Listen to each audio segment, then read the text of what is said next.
മറ്റൊരു വീഡിയോയിലേക്ക് എല്ലാവർക്കും സ്വാഗതം.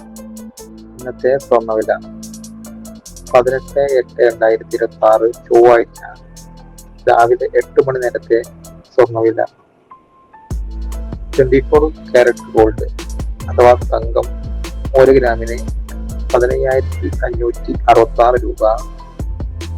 22 കാരറ്റ് ഗോൾഡിന്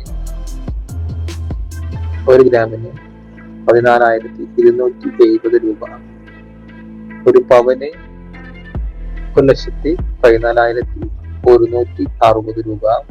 അതോടൊപ്പം 18K ഗോൾഡിന് 1 ഗ്രാമിന് 11,676 രൂപ. ഇതാണ് ഇന്നത്തെ സ്വർണ്ണ റേറ്റ്. മറ്റൊരു വീഡിയോയുമായിട്ട് വീണ്ടും കാണാം. വീഡിയോ ഇഷ്ടപ്പെട്ട ലൈക്ക് ചെയ്യുക, അതോടൊപ്പം സബ്സ്ക്രൈബ് ചെയ്യുക. നിങ്ങളുടെ വലിയ അഭിപ്രായങ്ങൾ കമന്റായിട്ട് രേഖപ്പെടുത്തുക. Thanks for watching.